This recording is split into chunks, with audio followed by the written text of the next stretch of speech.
안녕하세요. 이광문입니다. 오늘은 제 경험을 바탕으로 유산화 헬스사이언스의 리셋 프로그램을 설명드릴 텐데, 생소하시죠? 리셋. 저는 유산화 리셋을 경험하기 전까지 생소했습니다. 비슷한 개념으로 해독, 디톡스, 클렌징 전혀 몰랐고요. 대충 해독 주스는 논의가 좋다더라, 이 정도를 들어본 수준이라고 말씀드릴 수 있습니다. 물론 그것도 당연히 먹어보지는 않았습니다. 다이어트 프로그램 떠올리시는 분들도 계실 텐데 아마 다들 저보다는 수준이 나으실 겁니다. 한두 살 나이가 들어갈수록 몸이 예전 같지 않다, 이거 건강을 좀 챙겨야 되나? 근데 뭘 해야 하지? 이런 거 느끼실 때 있으시죠? 이럴 때 보통 어떻게 하세요? 병원에 가시나요? 아니면 운동 시작하시나요? 아니면 밥이 보약이야 하면서 넘어가시나요? 저는 그냥 넘어갔던 사람입니다. 오늘은 제가 경험한 것에 대해서 두서없이 말씀을 드려볼 텐데, 왜 성공에는 지름길이 없다고를 말하잖아요. 그런데 결론부터 말씀드리면 저는 건강에는 지름길이 있다라고 여러분께 말씀드리고 싶어요. 지름길이 있다면 지름길로 가야겠죠. 여러분께 드리고 싶은 첫 번째 질문은 이것입니다. 잠깐 생각해 보세요. 당신은 최근에 최상의 컨디션을 느껴보신 적이 있으십니까? 아침에 일어났을 때 개운해하고 좋은 컨디션으로 일어나신 적이 몇 번이나 있으세요? 어떠세요? 아마 별로 없으실 겁니다. 저는 요즘 꽤 괜찮은 컨디션으로 아침에 일어납니다. 하지만 많은 분들이 아침에 일어나도 좀 덜 잔 것 같이 피곤하고 몸을 억지로 일으키는 느낌, 그 느낌으로 아마 아침을 시작하실 거예요. 혹시 그 이유가 뭔지 생각해 보셨나요? 만약에 진단된 병이 없다면 보통 이런 경우에 피로가 누적됐나? 아니면 잠을 좀 그냥 못 잤나?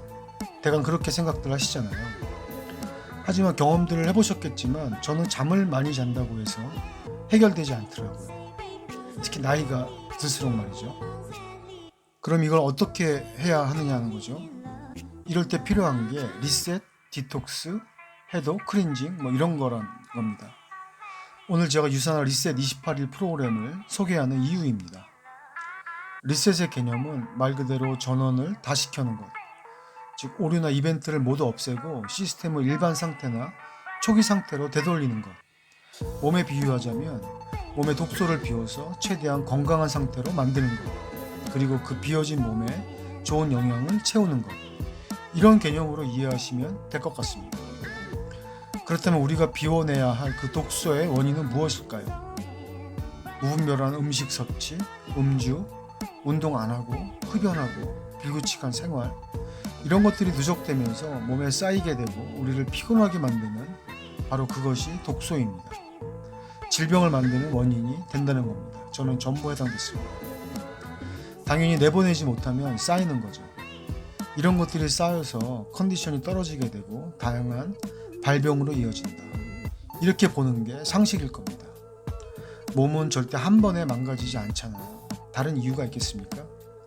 결국 내가 먹은 음식이 바로 나다라는 이 상식을 인용하지 않더라도 독소의 원인은 아주 오랜 시간 잘못 먹어왔거나 잘 비워내지 못했거나 둘 중에 하나죠.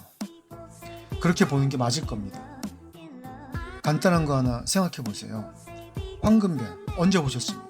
아마 다들 기억도 안 날걸요. 엄마가 좋은 거 먹여주던 어린 시절일 테니까 말이죠.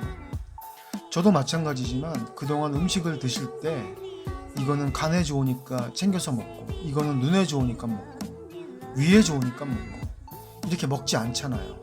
그냥 내 입이 즐겁고 내가 먹고 싶은 음식을 먹어왔죠. 리셋은 내가 원하는 음식이 아니고 세포가 원하는 영양식으로 음식을 바꿔 먹는 개념입니다. 저는 7일 정도 리셋을 했는데 여기에도 이유가 있더라고요. 영양을 흡수하는 소장의 표면 전체가 교체되는 주기가 대략 일주일이라고 합니다.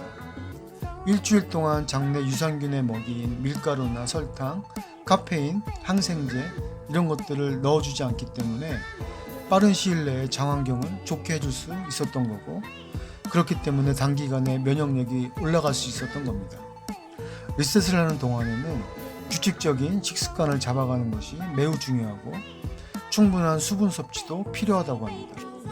우리가 잠을 잘 때 우리 세포랑 장기들이 재생되고 회복되잖아요. 그렇기 때문에 주무시는 시간도 꼭 체크해야 한다고 합니다. 그리고 리셋을 하는 동안에 우리 몸에서 독소가 빠져나가게 되는데 그 길이 굉장히 다양하다고 합니다. 예를 들어서 대소변, 그리고 땀, 두통을 포함한 통증, 그리고 피부로도 나올 수 있답니다. 이런 거를 호전 반응이라고 하는데 저의 경우에는 특별한 증상은 없었던 것 같습니다. 그러나 이 호전 반응의 예를 좀 보면 오한이나 몸살기가 있을 수 있고요. 혈액순환이 잘 안 됐던 분들은 두통이 오실 수도 있습니다. 그리고 장내 균주 밸런스가 깨져 계신 분들이나 인스턴트 식품을 자주 드셨던 분들은 설사를 하실 수도 있답니다. 병원 처방약을 장기 복용하셨던 분들은 피부로 독소가 나오기 때문에 피부 발진이 올 수도 있다고 합니다. 그래서 사실 이 리셋을 하는 동안에는 내 몸 어디가 약했는지 그리고 어디가 좋아지고 있는지를 살펴볼 수 있는 아주 중요한 기간이겠구나 라는 생각이 저는 들었습니다. 그리고 이 리셋을 진행하다 보면 가끔 이런 얘기 하시는 분들도 있다고 합니다. 이 많은 걸 어떻게 먹어요 하시는 분들도 계시고 저는 굶고는 못합니다 하시는 분들, 그리고 비싸요 하시는 분들도 간혹 계시다고 합니다. 사실 저도 처음에는 비슷했어요. 그런데 이 과정을 모두 경험해 본 입장에서 이렇게 말씀드리고 싶습니다. 당신의 선택이 건강하고 새로워진 나를 만날 수 있는 기회일 수 있다. 이렇게요. 꿈이 있다면 땀 흘려야 되는 거 다들 알고 계시잖아요. 꾸준하게 유사나 제품력 믿고 따라가시다 보면 가뿐하고 컨디션 좋은 아침을 만나실 수 있을 겁니다. 그리고 또 제가 실제로 경험해 보니까 그리 어렵지 않습니다. 그리고 유산화 리셋 프로그램이 필요한 이유 한 가지 더, 바로 다이어트인데요. 다들 다이어트에 관심 많으시죠? 최근에 동아일보 보도에 따르면 우리나라 20대에서 40대 여성의 86%가 현재 다이어트가 필요하다는 생각을 갖고 있다고 합니다. 그리고 그분들께 다이어트에 실패한 이유를 물어보았는데 첫 번째가 참을 수 없는 식욕과 공복감이 52%였다고 합니다. 그리고 식사 모임 및 술자리가 39%로 2등, 3등은 지속적인 운동에 대한 부담감, 4등은 미미한 체중 감량 효과, 5등은 정신적 스트레스와 부담, 이렇게 조사가 되었다고 합니다. 이 실패 이유에 대해서 다들 공감하시나요? 그렇다면 유산화 리셋 프로그램이 답일 수 있습니다.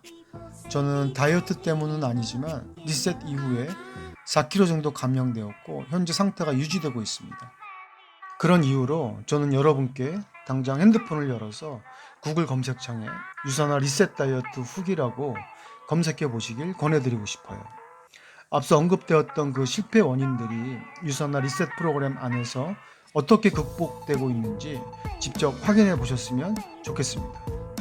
다이어트의 도구로 유산화 리셋 프로그램을 선택하신 많은 소비자분들, 그분들의 실제 체험들이 쏟아져 나올 겁니다.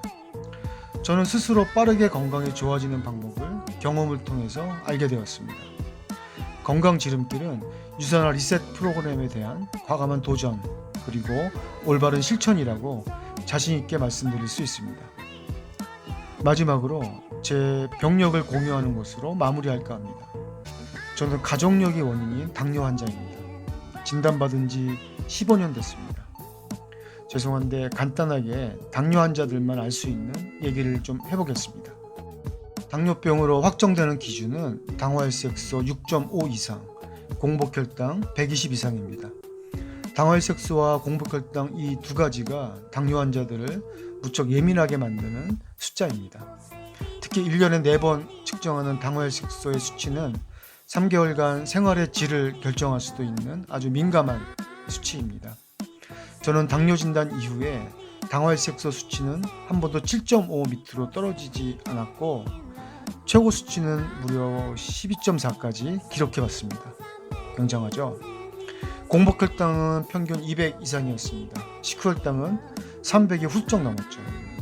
대부분 당뇨 환자들이 복용하는 메트포르민제를 하루에 2000mg 고용량으로 복용하고 있고 혈전 용해제, 콜레스테롤 억제제, 혈관 확장제, 혈관 신경세포 강화제 등등해서 이것저것 지금도 복용하고 있습니다.